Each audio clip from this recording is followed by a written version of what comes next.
African lovebirds 2 or ALBS 2 with a scientific name Agapornis fishery. So kaning mga langgama dili na siya native diri sa Philippines ha. Kining mga langgama native siya ngadto sa North Central Tanzania ngadto sa East Africa. Kung mangutana mo na ko kung kinsay gadaan ning langgama diri sa Pilipinas, ay na lang kung pangutan-a kay wa ko kay bawa na ha. So mao ni karon daghan na kay mutation nga nang gawas aning langgama tungod sa selective breeding sa mga maayong breeders sa tibuok kalibutan. So dili lang Pinoy ang nagbreed pod ani, daghan pod nagsugod kung pamuhi aning langgama. Bag-o lang year 2022. Dollar pa kay ni sa una.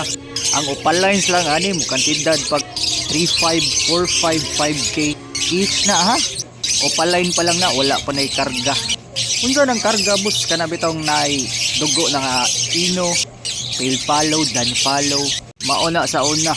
Pero karon sa kadaghang breeder na karon ni barato na puding mga langgama. Naapoy ubang langgam pod nga bag-ong nanggawas nga mutation. Na medyo mahal-mahal pa sa gid. Ang uban gali mo presyo nagmurag mo palit na lang kag cash nga motor. Pero kay lagi hobby man lagi, imo na pud din akong stress reliever. So kadtong mga nay mga problema diha gibuwag ang uyab o kana pamuhi mo ani kay epektibo kay ni nga ma-divert imong attention og dali kang maka-move on. Bitaw binuara na pero tinud-anay lang aligre gid ang balay nay langgam. Positive energy lang bitaw. Para nako as a breeder dako sa bigay katabang ang langgam. Kana bitaw naa lang kay kalingawan bay mata ni buntag mangapi. Lawg-lawg sa langgam atiman, kapi-kapihan na yon. Pero ang pagpamuhi sa daan ni ayaw lang sa jud kalimtay nga obligasyon yun niya. Kay nanginahanglan mo sa gihapon nig atiman man gud.